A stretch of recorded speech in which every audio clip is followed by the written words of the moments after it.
Caleb Wilson is bringing the party with him, and that's great news for Carolina. This is Tyler Hansbrough, and you're listening to Locked On Tar Heels. You are Locked On Tar Heels, your daily podcast on the UNC Tar Heels. Part of the Locked On Podcast Network, your team every day. Hey there, what's up? It's Wednesday, June 25th, 2025. Welcome into the Locked On Tar Heels podcast, the only daily North Carolina show out there. I'm your host, Isaac Schade, and you're joining me at the place to get your Tar Heels content every single day. It's all part of the Locked On Podcast Network. Thank you so much for making us your first listener watch to get your Wednesday going the right way. This episode is brought to you by Monarch Money. Take control of your finances with Monarch Money. Use code LOCKEDONCOLLEGE at monarchmoney.com for 50% off your first order. Special shout out to all the everydayers here with us today, all the members of the Locked On Tar Heels Discord. That link's in the show notes. It's free to join. And of course, our Locked On Tar Heels Insiders, that special group. Great to see all of you here. Coming up on the show today, it is draft day. Hopefully Drake Powell going in the first round tonight. We'll wait and see on that, and then we'll talk about it later on in the week. One of the things we're going to talk about is how much we've been talking about how much chemistry matters, particularly in the portal era. And Caleb Wilson bringing those vibes already. Excited to see that. Recruiting. Carolina's been just dropping a lot of offers, as they often do. And recently they offered the son of a longtime NBA player and yet another Elite 26 recruit. And yesterday on the show, we talked a good deal about rev share and how Carolina is going to interact with that. Had a really interesting follow-up about the Dean Dome and how that might tie into all of this. So we're going to talk about that as well. So let's get right into this. One of the single biggest concerns, as I said, particularly in the portal era, is the ability of a team, whether it's basketball, football, whatever, to come together. Yes, on the court, but even perhaps more so off the court to be able to help set them up on the court. It's about chemistry. It's about enjoyment of one another. It's about understanding of what we're trying to achieve together as one, as a unit. That's got to be it. One of the things that I have begun to notice, I guess I would say, in the past couple off seasons is that a couple crucial moments in Carolina's summers to prepare them for the basketball season. One of those is the beach trip that the Tar Heels have taken the past 2 years now.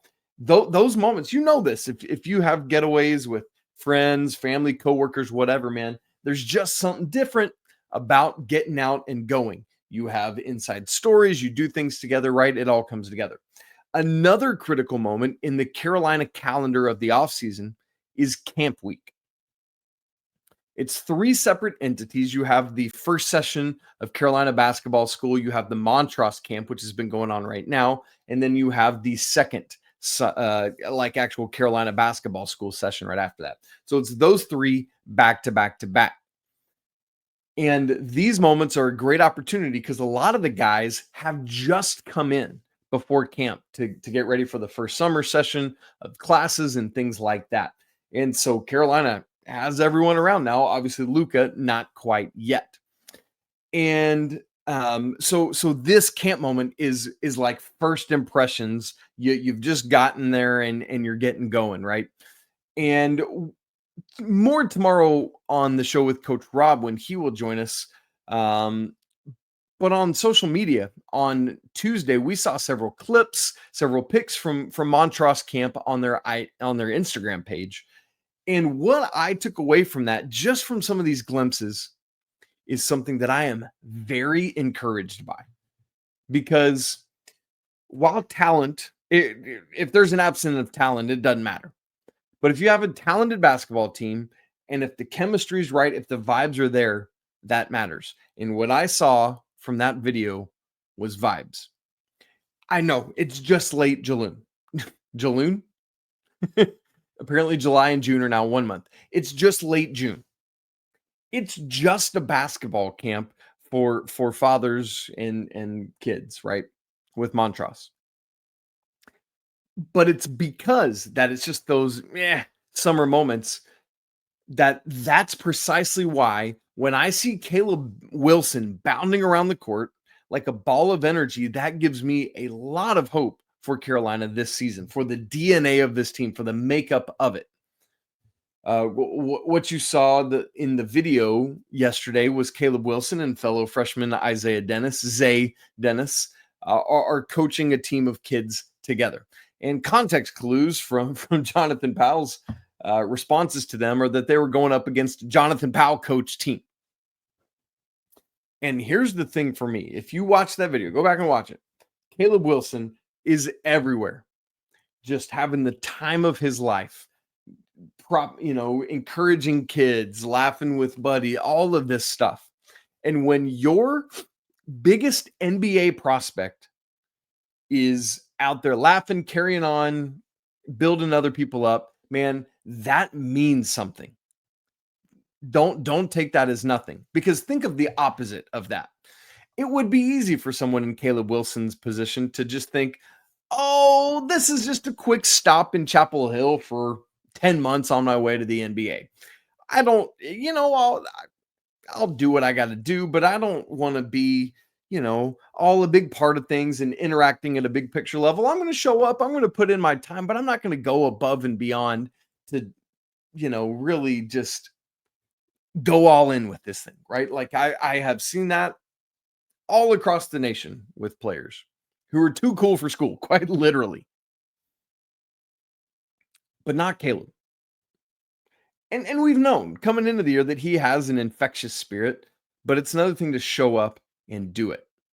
And so I tell you what, that gregariousness that he has, it is infectious. It really, truly is. That kind of temperament from perhaps your most talented player, even if it is a freshman, it brings teams together. He's having fun. I want to have fun. I want to get in on that. If the superstar can be all in, so can I. And coming off a year where RJ Davis, as the elder statesman, kind of lords over all of that. And not saying he didn't like to have fun, but it's just a different level of energy with Caleb Wilson. And you saw it in that video, man. And there's just something about the way others want to follow those moments. I mean, good grief. You see Luke May in the background enjoying it. Watch it. There's just a quick, they fly by Luke and he's just out there having the time of his life, right? And, it makes you wonder. It's like, okay, we've been saying that Seth Trimble's got a lead, and I still truly believe that. But these guys got to have fun together. They got to be bought in, and that's how you create glue and chemistry and an all-in spirit that everyone wants to get behind. And so if Caleb Wilson's the guy to do it, so be it, man. I'm sure there will be times when, because I have a gregarious spirit. I'm an extrovert, and I know there are people in my life that have to rein me in at times. Like, oh, okay, Isaac, enough's enough, right? I'm sure Coach Davis or upperclassmen will need to do that with him from time to time. But man, I got to tell you, I'm encouraged by what I saw. Yes, I know it's just a clip, but who cares, man? That is what he is and what he's doing. We'll get more from Coach Rob on that, on like how others respond to it. I'm really curious to hear, but I was so pleased, because you don't get that every year from every team. This is going to be a team that we're going to really enjoy watching because of how much they love each other and how bought in they are. You already get that here in late June. Well, maybe somebody else could come be in as part of that next year. Carolina, as we do in the summer, is out offering scholarships, and they've offered yet another 5-star player in the class of 2026, carrying on that trend of going after the biggest names early and often. We'll unpack that in just a second. Right after I tell you about Rugiet. Guys, you've probably heard of Viagra or Cialis. Maybe you've even tried them. But if you're looking something beyond the usual pill, it's time to meet Rugiet Ready. Rugiet Ready is a next-gen prescription treatment designed to amplify arousal in the brain and boost blood flow. Unlike the usual pills that can take hours, Rugiet's 3-in-1 formula dissolves under your tongue and kicks in fast, on average in 15 minutes. And effects can last up to 36 hours, so you can stay confident and in control for when the moment is right. And maybe traditional options haven't worked for you. That's okay. Rugiet might be the answer. Over 150,000 men have already made the switch. It's completely online. Rugiet connects you with a board certified doctor and ships your treatment discreetly right to your door. So head on over to rugiet.com/lockedoncollege and use code lockedoncollege to get 15% off today. That's rugiet.com/lockedoncollege and use promo code lockedoncollege for 15% off. Individual results may vary with prescription treatment. Compounded drugs are permitted to be prescribed under federal law, but are not FDA approved and do not undergo FDA safety, effectiveness, or manufacturing review. Please visit the Rugiet website for full safety information. Here we go again. Carolina has offered a 5-star in the class of 2026. His name is Tajh Ariza out of California. And the reason I say here we go again is because I've talked about this a whole lot. Carolina, just like the 25 cycle, is offering a whole bunch of 5-star players early and often, knowing that they will not get them all. But if you find the talent and the kid's not a turd and his parents aren't a turd, then you want to get in on that, because you never know who you might be able to land. And so you want to be able to cast that wide net. So Carolina recently has put out 5 more offers, 2 of them in the class of 26, 3 in the class of 27. We'll get to those guys next week, but I do want to talk today about one of those other 2026 offers. And his name, as I said, is Tajh Ariza. If that name sounds familiar, well, it should, at least the surname, because he is in fact the son of Trevor Ariza, who had a long, successful NBA career, played at UCLA.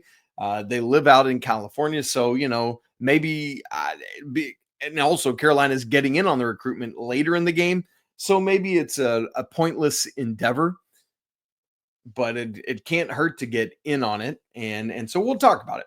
Tajh is ranked at least top 15 at all 4 of the major recruiting services. ESPN is the lowest at 15. 247 On 3 and Rivals all have Ariza 8th. And he is a 6'9", 195-pound wing. He's a small forward. Plays at St. John Bosco out in California. That's a school you've probably heard of. I know them well, more honestly, because of their football team. Has always had a lot of great guys, but their basketball team is insane too. In fact, how about this? I just told you he's 8th in the nation at 3 of the 4 sites, but he is the 3rd highest ranked player on his team. Brandon McCoy and Christian Collins are both ranked in the top 4 at both 247 and On 3. So at those 2 recruiting sites, 3 players in the top 8 all play at St. John's Bosco. So somebody needs to get out there and go see these dudes, because that's insane. And if there's somebody that can beat them next year, congrats to you. You're incredible. But really cool stuff. And that's a good sign. Not only is he playing with high-level talent in the summer, he's also doing so, as part of one of those just recruiting mills that churn them out, man. And so that really good stuff there. His home is in the LA area, but Ariza at one point in his life did live in North Carolina. In fact, David Sisk from Tar Heel Illustrated did an interview with Ariza, and he talked about time living in North Carolina, and that did help give him a little bit more of a connection to the Tar Heels and Hubert Davis. Hey, in recruiting, you'll take what you can get to get any sort of leg up, and so that is a win. Some takes and observations from me about Ariza. We how long ago was this now? A month and a half, 2 ago, we talked about Coach Davis was going to be a court coach for the Team USA under-19 camp out in Colorado Springs ahead of the FIBA World Cup for them. And Coach Davis is not part of the coaching staff for the event, but he and a couple other high-profile coaches, can't remember who all it was off the top of my head, I want to say Nate Oates maybe, and maybe 1 or 2 others, were court coaches, just helping out with the training camp, coaching some of the kids as they broke up into teams, because there was 31 invitees, and Ariza was one of those invitees. And so when I said in advance, hey, I think this is a good deal for Carolina for recruiting purposes, it is, because these guys get connected. Coach Davis offers him in that context. It was just right. I can't remember if it was right before or right after the training camp. Ariza didn't make the team. But again, getting that one-on-one time where Coach Davis was able to coach Ariza. And in that interview I referenced from Tar Heel Illustrated, he said, hey, Coach Davis coached me up. He's a guy that I trust would hold me accountable. That's something you haven't heard a ton about Hubert Davis. A lot of people think, like Caleb Love just ran wild and did what he wanted to do. And so that's an encouraging thing to hear from a recruit. And I hope Carolina's posting and pasting that far and wide so everybody's like, oh, I like that about Hubert Davis. All that to say, again, I think Carolina will reap rewards and reap some benefits from Coach Davis being in that Team USA setting. That's great news. I mentioned Carolina playing catch up a little bit in his recruitment. They are late to the game with it, from reading all the various sites, schools like USC, Bama, Kentucky, Michigan, Texas, Washington, all recruiting him hard. Interestingly, I've not seen, unless I've just missed it, UCLA, his father's alma mater, connected to his name. And that could be a good thing for Carolina because obviously, go to UCLA like your dad. And it's interesting because his greatest strength is defense. And that's what Mick Cronin's biggest strength is, who's the coach at UCLA. So interesting to me. And maybe I've just missed it and they are in on him, but whatever. As of right now, he has set up a visit to Oregon. I believe that was for September. And he hasn't set up one for Carolina, but told Tar Heel Illustrated that he was interested in doing one, but didn't have a timeline or specific date yet. Now, maybe that's something you just say to a reporter when they're standing in front of you. I get that. But the fact that he would at least say it, that's encouraging and interesting. As for his numbers, this summer at least, they have not been like jump off the page and grab you and be like, wow, I'm blown away by everything Tajh Ariza does. Here's his numbers in EYBL games this summer, averaging 8.8 points a game, 7.7 boards, 2 assists, shooting just 31.7% from the field and just 26.7% from three. Very similar numbers. He participated in the NBPA Top 100 camp that we talked about, last week, I think it was. 8.5 points there, 6.8 boards, 2.5 assists, 28.9% from the field, and 3 of 11 from three. So small sample size there, but pretty consistent with points, boards, and assists in that 8 to 9 points, 6 to 7 to 8 boards, and 2 to 2.5 assists a game. The shooting is not where it needs to be a Carolina wing. That's just a factor, right? We talk about it often, whether it's the 3 or the 4 or the combination of those two positions in a Hubert Davis system. You need those guys to be able to knock down shots. Now, there is a lot that Ariza does well outside of that, and it could just be the small sample size of this summer. And beyond that, let's recognize that his dad was a great 3-and-D guy in the NBA, career 35% shooter in the NBA, and was obviously well known for his defensive prowess. And that's where Tajh is right now. While he's not a knock it down, dead eye sharpshooter, he defends very well, very versatilely. That is a calling card for him right now. He's also wildly athletic and rebounds well, right? I think of, I laughed a couple years ago on Locked On College Basketball. My co-host Andy Patton and I would talk about Dylan Mitchell, who was at Texas at the time. Literally, he was there 3 or 4. Literally didn't hit a 3 all season long in his freshman year. I'm not saying it's going to be that bad, but there's a lot of similarities in their game, in my opinion, between Dylan Mitchell and Tajh Ariza. So just if you're not familiar with Dylan Mitchell, go watch some tape on him, or just go watch some tape on Tajh. Do even better than that. So there's where that is with Tajh Ariza. Definitely want to pursue it. Would love to see it. I think for my money's worth, you would love to get a guy that is already a more proven 3-point shooter, but there's so much that Ariza brings outside of that. You just got to weigh, can that be helpful and beneficial to who we are? Obviously, the offer's out there on the table, but is it what we call committable offer, meaning he can decide that he wants to commit, or is Carolina waiting on other guys first?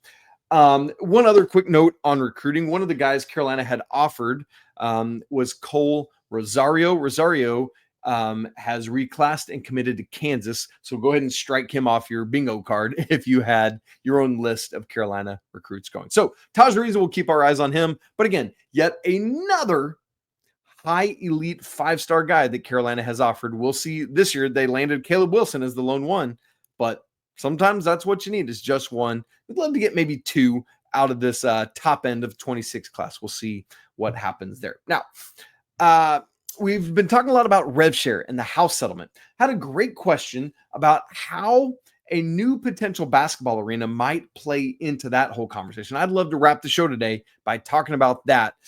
A new Dean Dome? We'll see. A lot of back and forth, a lot of polarization. We'll talk about that in just a second.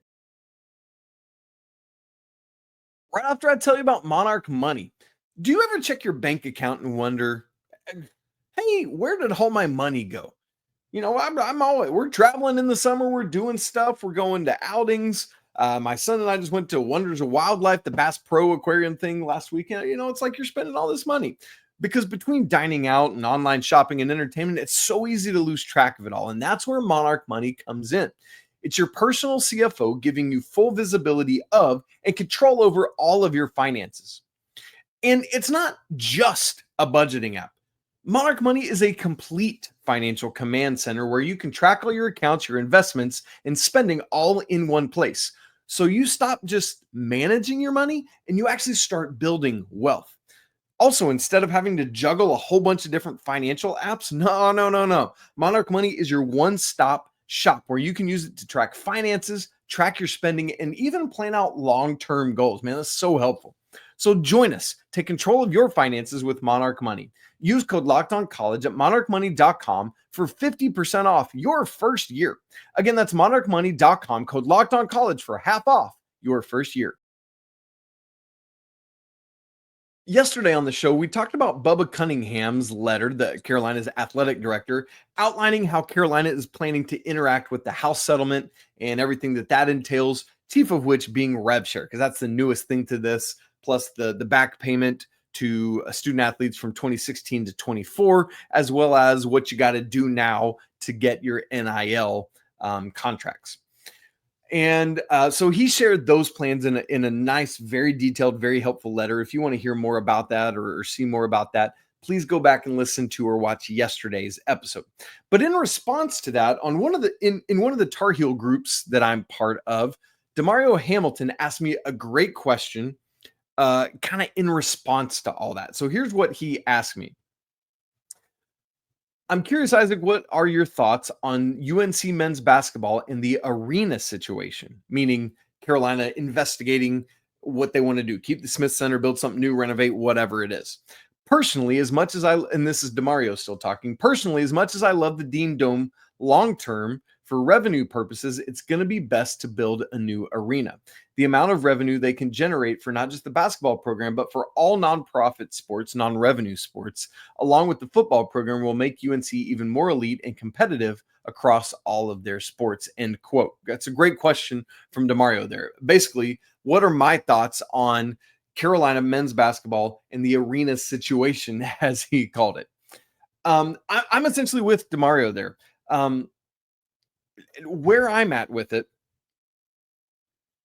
I love the historic icon that building is, the Dean E. Smith Center, to call it by its full name, and Roy Williams Court on Dean E. Smith Center. I love what it means for Carolina, what it has meant for Carolina, and what it will continue to mean for Carolina as long as it continues to exist. One of the highest capacity buildings in all of Division I, along with Syracuse and the Dome up there. But let's remember this. At some point, people felt the same way about leaving Carmichael to move to the Dean Dome as they do about leaving the Dean Dome to go to whatever's next. And before that, people felt the same way about leaving Woolen Gym to head to Carmichael, right? It's the progression of time, and that's what happens. Things change, and we hate it, and it's tough in real time. But when it's the thing that needs to happen, sometimes you got to pull the trigger on it. Now, there are differences here because, of talking about moving it off campus, for example. That is a big, new, different factor. For me, ultimately, given the landscape of everything, given the need to be more competitive at a higher financial level, given the extra $30 million that are coming into the budget for the next fiscal year, which is just the starting point, by the way. Carolina has to find a way to stay up to date, and not just up to date. That's not good enough. Excuse me. Ahead, I will say, of the game. And so, for me, if building a new arena is a wise way, and that's a key word for me, wise way for the Tar Heels to stay out in front of everything and make sure they maximize their revenue potential and opportunities, then I'm on board with it. If that's the thing that I've got to let go of the Smith Center in order for Carolina to stay competitive at the top of things, not just even with the Joneses, but leading the way, leading the charge, being the banner flag waver, then so be it. Because this all goes together. It's all part of the same thing. Carolina has to be able to raise more funds to help defray the new costs associated with the house settlement implications. And having a sexy new arena would help tremendously with that. Now, some might push back on that to say, Isaac, you're talking about more revenue, but the proposed arena, at least, what they've talked about, has a smaller seating capacity. What gives there? I hear that. But the difference, and that's true, but with the corporate boxes and suites and sponsorship type opportunities, the revenue possibilities of that new entity would exceed that of the Dean Dome and ticket sales without that. We talked about yesterday all the different various revenue possibilities that are out there, sponsorships, whatever it may be. And maybe you make some concessions, I would imagine if you build a new arena, it's probably got some kind of corporate name. That's what happens now. But you could transfer Roy Williams Court from the Dean Dome to whatever the new thing is.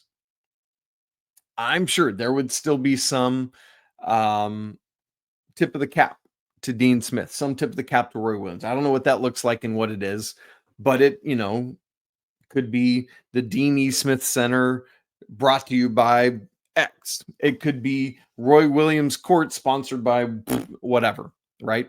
And so all of that comes together to ultimately help Carolina. Would I grieve the loss of the Smith Center? Absolutely, I would.